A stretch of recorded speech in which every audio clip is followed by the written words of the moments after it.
gone. It's good to see you're still among the living. It looks like we're not gonna find your brother here after all. At first glance, a 27-year-old horror game might seem irrelevant. No 4K, no modern controls, just fixed camera angles and dodgy voice acting. But this couldn't be further from the truth. Just like how Stanley Kubrick's 2001 changed sci-fi forever, Resident Evil 2 reshaped horror games, with branching stories, atmosphere, puzzles and tension. Sure, the original Resident Evil coined the phrase survival horror, and was highly influential in its own right, but the ways in which Resident Evil 2 expanded on that made it the template for survival horror games moving forward. Okay, maybe that's taking it a little too far, but what I'm hoping to do in this video is convince you that you need to play this clunky ass game. If you love survival horror, and specifically the Resident Evil games, then I reckon this is unmissable. Now, I will talk about the exceptional remake, although comparisons between the two won't be the focus of the video. What I really want to do is give the original the respect it deserves. And to be clear, my views on the game are not deeply rooted in nostalgia. I only just played through it. I did play the remake back in 2019, but yeah, no rose-tinted glasses here.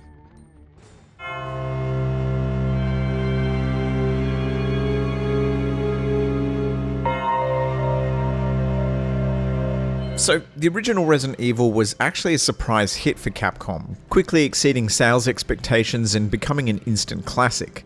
Its success came at a critical time for the company, helping boost Capcom's fortunes after a difficult period in the mid-90s.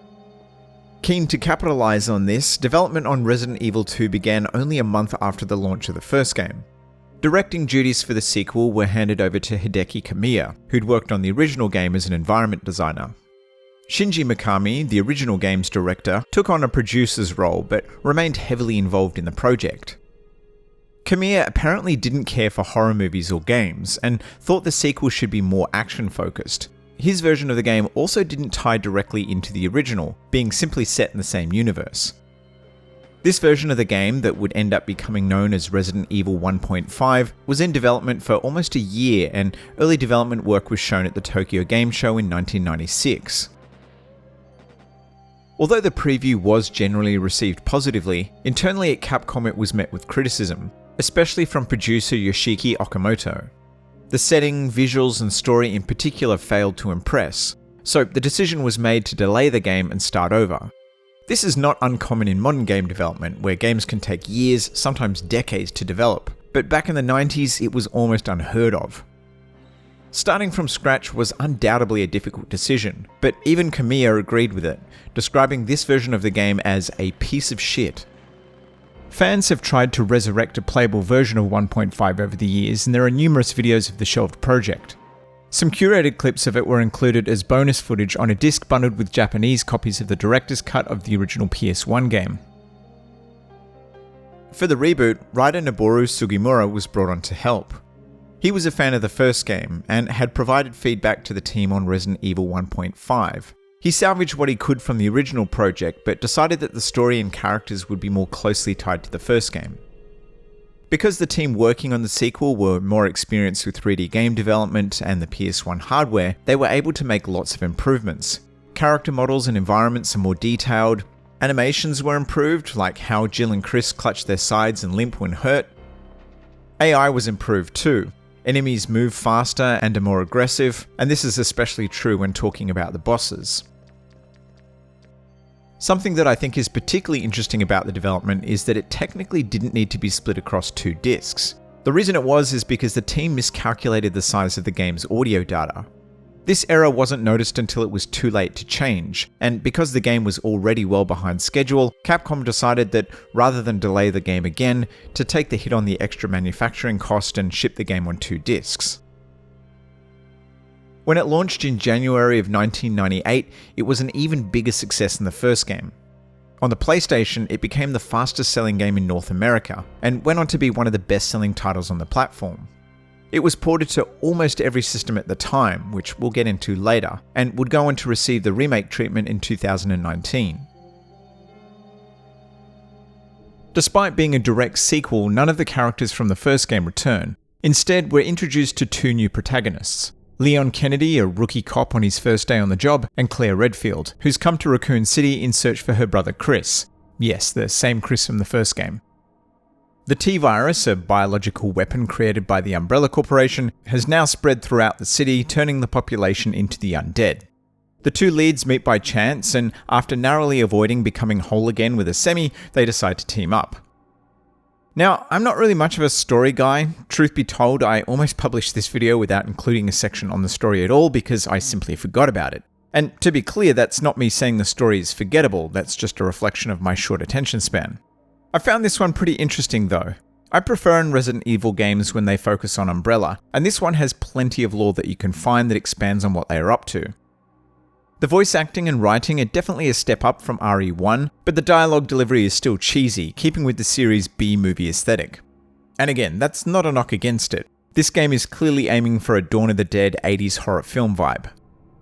To get the most out of it, you'll definitely want to play through it multiple times to see all the endings. There are 4 different scenarios to play through, and each one offers unique story beats and perspectives.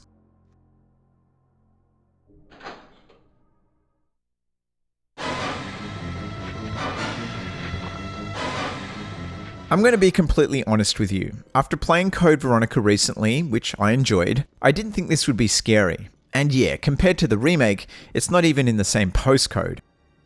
It is atmospheric though, and I got to admit some of the jump scares are still effective. Like early in the game when the arms come through the window and grab you, I knew something was probably going to happen there, but it still got me pretty good. It's also creepy in a way that a game of this era has no right to be. It's a testament to the excellent framing of each shot, the music, and the mechanics that take control away from you in the best kind of way. Another surprise, although not a positive one, are the puzzles. Maybe I'm spoilt from the later games, especially the remake, but many of the puzzles boil down to finding a key to unlock a thing. Not a literal key, but it may as well be. Whether that be a jewel or a plaque or a switch plug thing, there aren't many puzzles that require you to solve a problem.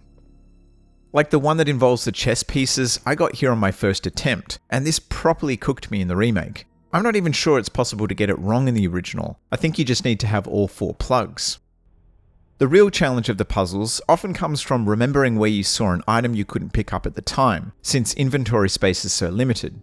That constraint adds a layer of planning to every run, something that few games handle quite like the Resident Evil series does. Inventory management feels spot on. Even when upgraded, you'll need to make tough choices about what to take with you. What weapons and health do you need? Do you need to carry a key or other items? Get it wrong and you'll have to backtrack or start over. The combat is tense too. We're unlikely to ever go back to tank controls or not being able to move while shooting, but I wish there was a way of capturing the same sense of panic that these constraints provide. Watching gameplay doesn't come close to communicating how well it plays. Slowly turning to face an enemy, missing your shots because there's no auto-aim, and struggling to dodge an attack because your brain needs a moment to remember which direction on the D-pad is left might be janky to watch, but it's fantastic when you're in control.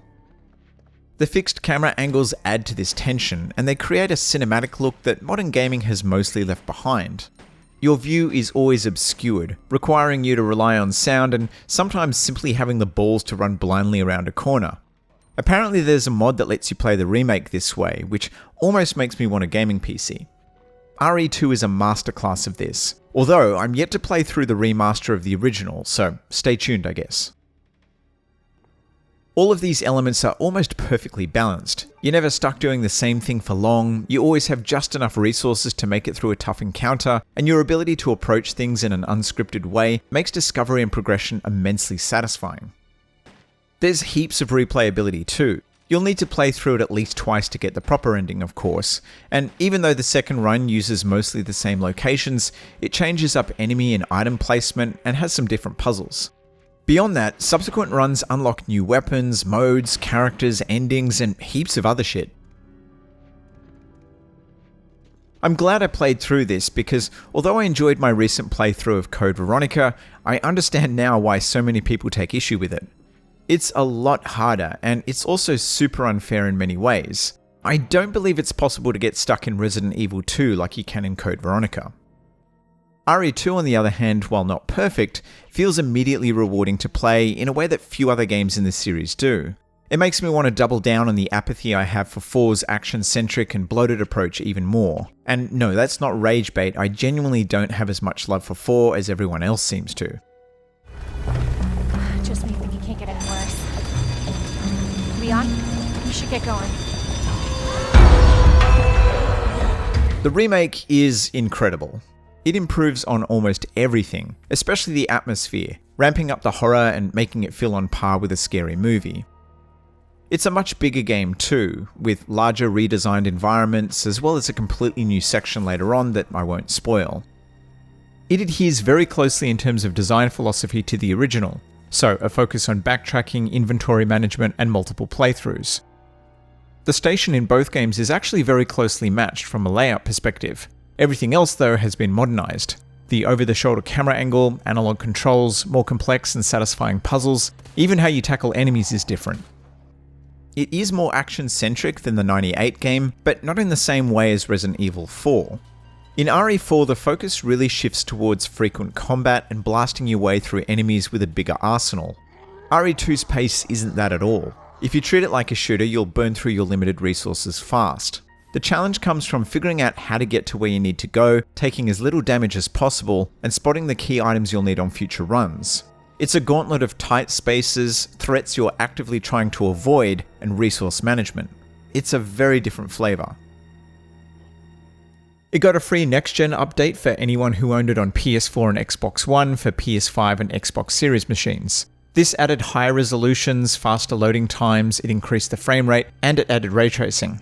If you happen to have a PS5 Pro, it can run it in the RT mode with a pretty stable 60 FPS, bringing it very close to the PC version.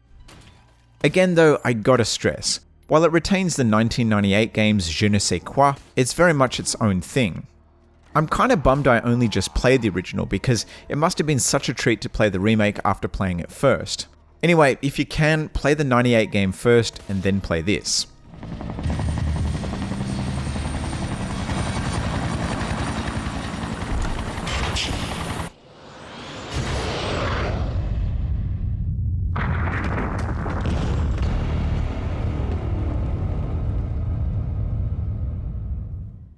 So earlier I mentioned that there are a few ways to play it, and yeah, the remake isn't one of them.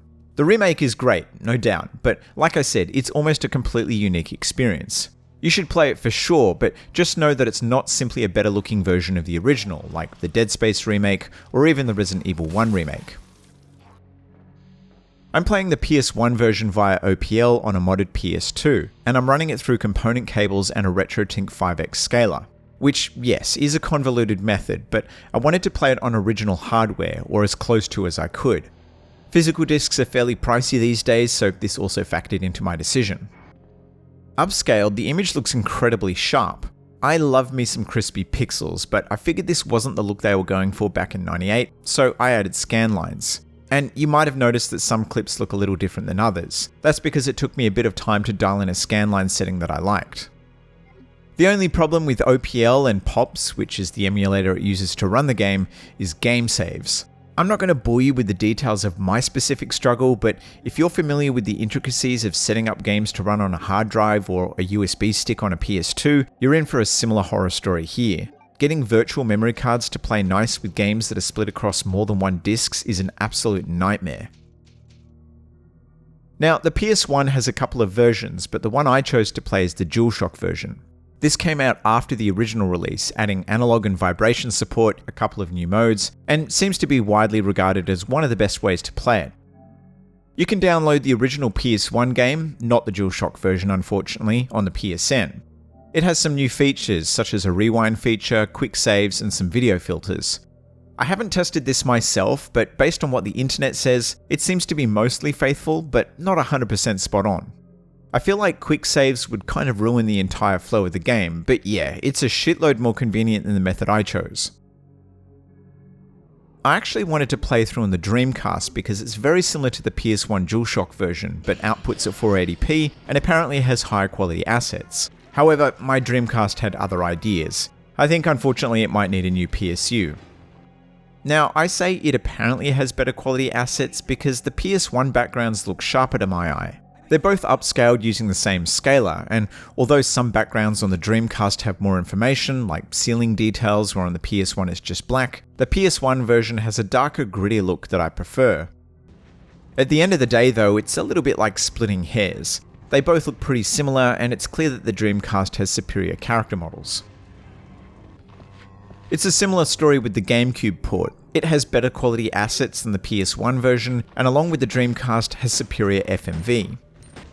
I reckon the backgrounds are on par with the PS1 version, although the Dreamcast still has the best FMV because it isn't as cropped. There aren't a ton of these cutscenes though, so it's not exactly a big deal. This port is again based on the PS1 DualShock version when talking about modes. Additionally, it lets you skip cutscenes, and it's presented on one disc, so if you're likely to play through it multiple times, the GameCube is definitely worth considering. The PC port was apparently very buggy back in the day, although the version you can purchase on GOG has loads of positive reviews. It has a bunch of improvements and fixes over the original PC release, such as high resolutions using integer scaling and controller support. Again, I haven't played this one, but it looks like a solid option. The N64 version is easily the ugliest port, but in my opinion it's also the most fascinating. To fit the game onto a cartridge, a ton of content had to be aggressively compressed. The FMVs and audio are super low quality, and the backgrounds look muddy and soupy compared to the original. That said, none of the core game was cut, and the result is a genuinely impressive technical achievement. I don't have a modded N64 or an analog 3D, so what you're seeing here is how it looks on a stock console via S-Video. It is still being run through my scaler, but this isn't exactly a fair comparison. What makes this port especially interesting is how much was added despite its limitations. While it doesn't include the extreme battle mode, it does feature an item randomizer mode that shuffles non-key item locations to make subsequent playthroughs less predictable. There's also about 16 new files to discover which add extra lore.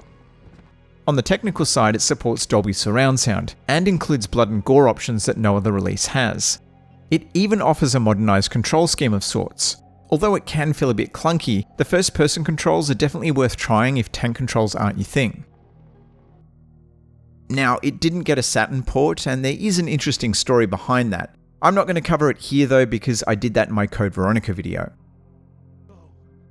Ultimately, I think every platform is a valid way to play the original RE2.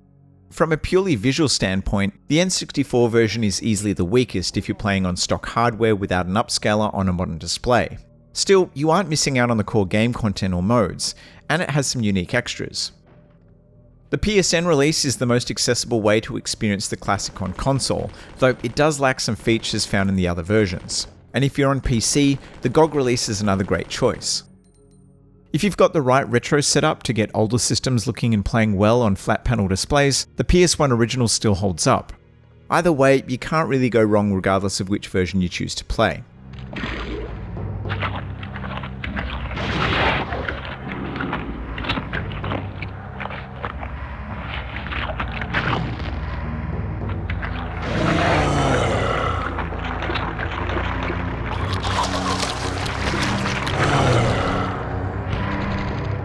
I still think the remake is the definitive version of Resident Evil 2 because of its superior puzzles, atmosphere, and more interesting combat. But being so different, it's worth playing both. So if you've played the remake and figured there was no point playing the original, then that's definitely not true. You do need to have an appreciation for retro games, but I'm guessing if you made it this far through the video, you either do, or you're here because you just want to hear a grown man talk about a bunch of old pixels. While I like the visuals, they are undoubtedly a barrier that will prevent some from giving it a chance. You just gotta trust me that playing it is vastly superior to watching it. It's not quite as challenging as I would have liked, though Code Veronica has probably warped my perception on what hard is, but what surprised me the most was how well it holds up nearly 3 decades later. The relatively short runtime, about 5 hours per playthrough, so about 10 hours in total for a complete run, makes it very easy to consume, and I can comfortably recommend it to anyone interested in the series' roots and/or classic survival horror.